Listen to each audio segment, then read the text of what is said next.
Hi everyone, welcome to my channel. ತಮ್ಮೆಲ್ಲರಿಗೂ ನಮ್ಮ ಚಾನಲ್ಗೆ ಸ್ವಾಗತವನ್ನು ಕೋರುತ್ತಾ ಇವತ್ತಿನ ವಿಡಿಯೋದಲ್ಲಿ ನಾನು ತಮ್ಮೊಂದಿಗೆ ಶೇರ್ ಮಾಡಿಕೊಳ್ಳುತ್ತಿರುವ ವಿಷಯ ಇಲ್ಲಿ 2025-26ನೇ ಸಾಲಿನ ಆದರ್ಶ ವಿದ್ಯಾಲಯ ಪ್ರವೇಶ ಪರೀಕ್ಷೆಗೆ ಸಂಬಂಧಪಟ್ಟಂತೆ ಇಲ್ಲಿ ಈಗಾಗಲೇ ಕರ್ನಾಟಕ ಸರ್ಕಾರ ಮೊದಲ ಸುತ್ತಿನ ಸೀಟು ಹಂಚಿಕೆ ಲಿಸ್ಟನ್ನು ಪ್ರಕಟಗೊಳಿಸಲಾಗಿತ್ತು. ಆದರ್ಶ ವಿದ್ಯಾಲಯದಲ್ಲಿ 6ನೇ ತರಗತಿ ಪ್ರವೇಶಕ್ಕಾಗಿ ಮೊದಲ ಸುತ್ತಿನ ಆಯ್ಕೆ ಪಟ್ಟಿಯನ್ನು 20ನೇ ಮೇ 2025ರಂದು ಪ್ರಕಟ ಮಾಡಲಾಗಿತ್ತು. ಇನ್ನು ಪ್ರವೇಶಕ್ಕೆ ಕೊನೆಯ ದಿನಾಂಕ 29ನೇ ಮೇ 2025 ಆಗಿತ್ತು. ಇಲ್ಲಿ ಸಾಕಷ್ಟು ವಿದ್ಯಾರ್ಥಿಗಳು ಅಡ್ಮಿಷನ್ ಮಾಡಿದ್ದಾರೆ. ಇನ್ನೂ ಕೆಲವು ಜಿಲ್ಲೆಗಳಲ್ಲಿರುವಂತಹ ಮಾಹಿತಿಯನ್ನು ಕೂಡ ನಾನು ತಮ್ಮೊಂದಿಗೆ ಹಂಚಿಕೊಳ್ತಾ ಇದ್ದೇನೆ ಇವತ್ತಿನ ವಿಡಿಯೋದಲ್ಲಿ. ಎಷ್ಟು ವಿದ್ಯಾರ್ಥಿಗಳು ಅಡ್ಮಿಷನ್ ಮಾಡಿದ್ದಾರೆ, ಟೋಟಲ್ ಮತ್ತು 2ನೇ ಸುತ್ತಿನ ಸೀಟು ಹಂಚಿಕೆ ಮತ್ತು ಕಟ್ ಆಫ್ ಮಾರ್ಕ್ಸ್ಗಳು ಯಾವಾಗ ಬಿಡುಗಡೆಯಾಗುತ್ತೆ ಅನ್ನೋದನ್ನು ಇವತ್ತಿನ ವಿಡಿಯೋದಲ್ಲಿ ನಾನು ತಮ್ಮೊಂದಿಗೆ ಶೇರ್ ಮಾಡ್ಕೊಳ್ತಾ ಇದ್ದೀನಿ. ಮತ್ತು ನಮ್ಮ ಚಾನಲನ್ನು ಮೊದಲ ಬಾರಿಗೆ ನೋಡ್ತಾ ಇರೋರು ನಮ್ಮ ಚಾನಲ್ ಸಬ್ಸ್ಕ್ರೈಬ್ ಆಗಿ ಮತ್ತು ಬೆಲ್ ಐಕನ್ ಕೂಡ ಪ್ರೆಸ್ ಮಾಡಿ. ಯಾಕಂದರೆ ನಾವಿಲ್ಲಿ ಕೇವಲ ಇನ್ಫಾರ್ಮೇಷನ್ ವಿಡಿಯೋಗಳು ಅಷ್ಟೇ ಅಲ್ಲದೆ ಇನ್ನು ಮುಂದೆ ಶೈಕ್ಷಣಿಕ ವಿಡಿಯೋಗಳನ್ನು ಕೂಡ ನಾನು ಇಲ್ಲಿ ತಮಗೋಸ್ಕರ ಅಪ್ಲೋಡ್ ಮಾಡ್ತಾ ಇದ್ದೀನಿ. ತಮ್ಮ ಮಗ ಅಥವಾ ಮಗಳು 4th ಸ್ಟ್ಯಾಂಡರ್ಡ್ ಪಾಸ್ ಆಗಿ 8ನೇ ತರಗತಿ ಬಂದವರಿಗೆ ನಮ್ಮ ಚಾನಲ್ ಇರುವಂಥ ಉಪಯುಕ್ತ ವಿಡಿಯೋಗಳು ತಮಗೆ ಹೆಲ್ಪ್ ಆಗ್ಬೋದು ಅನ್ನೋದು ನನ್ನ ಭಾವನೆ. Okay, let's begin the video. ಇಲ್ಲಿ ಆದರ್ಶ ವಿದ್ಯಾಲಯದಲ್ಲಿ ಈಗಾಗಲೇ ಮೊದಲ ಸುತ್ತಿನ ಅಡ್ಮಿಷನ್ ಮುಕ್ತಾಯಗೊಂಡಿರ್ತದೆ. ಯಾಕಂದರೆ 29ನೇ ಮೇ 2025ಕ್ಕೆ ಕೊನೆಯ ದಿನಾಂಕ ಅಂತ ತಿಳಿಸಿದ್ರು. ಹಾಗಾದರೆ ಇಲ್ಲಿ ಒಟ್ಟು ಕರ್ನಾಟಕ ರಾಜ್ಯದಲ್ಲಿ ಎಷ್ಟು ವಿದ್ಯಾರ್ಥಿಗಳು ಅಡ್ಮಿಷನ್ ಮಾಡಿದ್ದಾರೆ ಏನು ಅನ್ನೋದನ್ನು ತಮ್ಮೊಂದಿಗೆ ಇವತ್ತು ಮಾಹಿತಿ ಹಂಚಿಕೊಳ್ತಾ ಇದ್ದೀನಿ. ಇಲ್ಲಿ ಕರ್ನಾಟಕದಲ್ಲಿರುವಂತಹ ಒಟ್ಟು ಆದರ್ಶ ವಿದ್ಯಾಲಯಗಳು 74. ಅಂದರೆ ಕರ್ನಾಟಕ ರಾಜ್ಯದಲ್ಲಿ 74 ಶೈಕ್ಷಣಿಕವಾಗಿ ಹಿಂದುಳಿದ ಬ್ಲಾಕ್ಗಳಲ್ಲಿ 74 ಆದರ್ಶ ವಿದ್ಯಾಲಯಗಳನ್ನು ನಡೆಸಲಾಗ್ತಾ ಇದೆ. ಈ ಶಾಲೆಗಳಲ್ಲಿ 6ರಿಂದ 10ನೇ ತರಗತಿವರೆಗೆ ಆಂಗ್ಲ ಮಾಧ್ಯಮದಲ್ಲಿ ಬೋಧನೆ ಮಾಡಲಾಗ್ತಾ ಇದೆ ಅಂತ ಹೇಳಿದ್ದಾರೆ. ಇಲ್ಲಿ ಮೊದಲ ಸುತ್ತಿನಲ್ಲಿ 8,880 ಸೀಟುಗಳ ಟೋಟಲ್ ಆಗಿ ಅಲಾಟ್ಮೆಂಟ್ ಆಗಿತ್ತು. ಅಂದರೆ ಇಲ್ಲಿ ಅಡ್ಮಿಷನ್ ಆದಂತಹ ವಿದ್ಯಾರ್ಥಿಗಳ ಸಂಖ್ಯೆಯನ್ನು ನೋಡೋದಾದರೆ 3,959 ವಿದ್ಯಾರ್ಥಿಗಳು ಇವತ್ತಿನ ದಿನಾಂಕದವರೆಗೆ ಅಡ್ಮಿಷನ್ ಮಾಡಿರುತ್ತಾರೆ. ತಾವು ಕೂಡ ಈ ವಿಡಿಯೋದಲ್ಲಿ ವೀಕ್ಷಿಸಬಹುದು. ಇಲ್ಲಿ ಜಿಲ್ಲೆ ಮತ್ತು ತಾಲೂಕು ಬ್ಲಾಕ್ಗಳಲ್ಲಿರುವಂತಹ 1ನೇ ಸುತ್ತಿನ ದಾಖಲಾತಿ ಮಾಹಿತಿಯನ್ನು ಇಲ್ಲಿ ಸರ್ಕಾರ ತಿಳಿಸಿರುತ್ತದೆ. ಪ್ರತಿಯೊಂದು ಜಿಲ್ಲೆಯನ್ನು ನೋಡ್ತಾ ಹೋಗ್ಬೋದು. ಇಲ್ಲಿ ಸೀರಿಯಲ್ ನಂಬರ್ ಆಗಿರ್ಬೋದು, ಜಿಲ್ಲೆ, ತಾಲೂಕು ಮತ್ತು ಸೀಟ್ ಅಲೋಟೆಡ್ ಹಾಗೂ ಅಡ್ಮಿಟೆಡ್ ಲಿಸ್ಟ್ ಅಂತಿದೆ. ಇಲ್ಲಿ ಒಟ್ಟು ಒಂದು ಶಾಲೆಗೆ 120 ಸೀಟುಗಳು ಲಭ್ಯ ಇರುತ್ತವೆ. ಇಲ್ಲಿ ಪ್ರತಿಯೊಂದು ಶಾಲೆಯಲ್ಲಿ 120 ಸೀಟುಗಳಲ್ಲಿ ಎಷ್ಟೆಷ್ಟು ವಿದ್ಯಾರ್ಥಿಗಳು ಅಡ್ಮಿಷನ್ ಮಾಡಿದ್ದಾರೆ ಅನ್ನುವಂಥ ಸಂಪೂರ್ಣ ಮಾಹಿತಿ ತಮಗಾಗಿ ಈ ವಿಡಿಯೋದಲ್ಲಿ ನಾನು ಹಂಚಿಕೊಂಡಿರ್ತೀನಿ.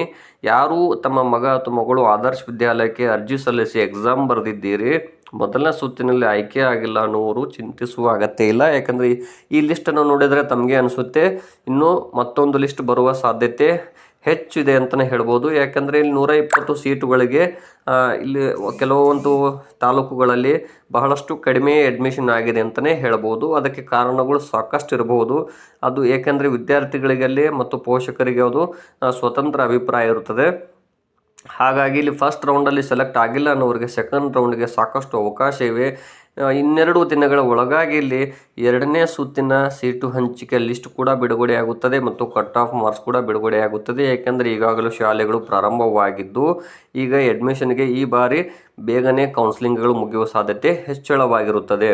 ಒಟ್ಟಾರೆಯಾಗಿರುವಂತಹ ಈ 74 ಹಿಂದುಳಿದ ಬ್ಲಾಕ್ಗಳಲ್ಲಿರುವಂತಹ ಈ ಕಟ್ ಆಫ್ ಮಾರ್ಕ್ಸ್ಗಳನ್ನು ತಾವು ಕೂಡ ಕಳೆದ ಈಗಾಗಲೇ 2-3 ವಿಡಿಯೋಗಳಲ್ಲಿ ತಿಳಿಸಿರುತ್ತೇನೆ. ಯಾವ ರೀತಿ ಸೆಕೆಂಡ್ ರೌಂಡ್ ಮೀಸಲಾತಿ ಮತ್ತು ಇಲ್ಲಿ ಸೆಲೆಕ್ಷನ್ ನಡೀತದೆ ಅನ್ನೋದನ್ನು ನೋಡೋದಾದರೆ ಇಲ್ಲಿ ವಿದ್ಯಾರ್ಥಿಗಳಿಗೆ ಮೊದಲ ಸುತ್ತಿನ ಆಧಾರದ ಮೇಲೆ ಇಲ್ಲಿ ಸಾಮಾನ್ಯ ವರ್ಗದ ವಿದ್ಯಾರ್ಥಿಗಳಿಗೆ ಆಗಿರ್ಬೋದು, ಪರಿಶಿಷ್ಟ ಜಾತಿ, ಪರಿಶಿಷ್ಟ ಪಂಗಡ ಮತ್ತು ಇಲ್ಲಿ ಇತರ ಹಿಂದುಳಿದ ವರ್ಗಗಳಾದ ಇಲ್ಲಿ ಪ್ರವರ್ಗ 1A, 2A ಆಗಿರ್ಬೋದು, 3A, 3B ಮತ್ತು ಇಲ್ಲಿ ಎಲ್ಲ ವರ್ಗದ ವಿದ್ಯಾರ್ಥಿಗಳಿಗೆ ಇಲ್ಲಿ ಮತ್ತೆ ವಿಶೇಷ ವರ್ಗದವರು ಅಥವಾ ವಿಶೇಷ ಚೇತನ ಅಭ್ಯರ್ಥಿಗಳಿಗೆ ಮತ್ತು ಕನ್ನಡ ಮಾಧ್ಯಮದ ವಿದ್ಯಾರ್ಥಿಗಳಿಗೆ ಸಪ್ರೇಟ್ ಆದಂತಹ ಮೀಸಲಾತಿ ಇರುತ್ತದೆ. ಇನ್ನು ಇಲ್ಲಿ ಮತ್ತು ಮಹಿಳಾ ಅಭ್ಯರ್ಥಿಗಳಿಗೂ ಕೂಡ ಇಲ್ಲಿ ಅವಕಾಶಗಳಿವೆ. ಈ ರೀತಿಯಾಗಿ ಮೀಸಲಾತಿ ಮತ್ತು ವಿದ್ಯಾರ್ಥಿಗಳು ಪಡೆದುಕೊಂಡಂತಹ ಮೆರಿಟ್ ಆಧಾರದ ಮೇಲೆ ಇಲ್ಲಿ ಸೆಲೆಕ್ಷನ್ ನಡೆಯುತ್ತದೆ. ಒಟ್ಟಾರೆಯಾಗಿ ಕರ್ನಾಟಕ ರಾಜ್ಯದಲ್ಲಿ 68,000ಕ್ಕೂ ಹೆಚ್ಚು ವಿದ್ಯಾರ್ಥಿಗಳು ಅಪ್ಲಿಕೇಶನನ್ನು ಸಲ್ಲಿಸಿದ್ರೂ ಕೂಡ ಇಲ್ಲಿ ಅರ್ಜಿಯನ್ನು ಸಲ್ಲಿಸಿ ಎಕ್ಸಾಮ್ ಬರೆದವರು 50,000ಕ್ಕೂ ಹೆಚ್ಚು ಆಗಿರುತ್ತದೆ. ಹಾಗಾಗಿ ಇಲ್ಲಿ ಮತ್ತು ವಸತಿ ಇಲ್ಲಿ ಸಂಬಂಧಪಟ್ಟ ಇನ್ನೊಂದು ವಿಷಯ ಹೇಳೋದಾದರೆ ಇದು ಆದರ್ಶ ವಿದ್ಯಾಲಯಗಳು ವಸತಿ ಸಹಿತ ಇರುವುದಿಲ್ಲ. ಹಾಗಾಗಿ ಕೆಲವು ವಿದ್ಯಾರ್ಥಿಗಳು ಅಡ್ಮಿಷನ್ ಮಾಡದೇ ಇರಬಹುದಾಗಿರುತ್ತದೆ.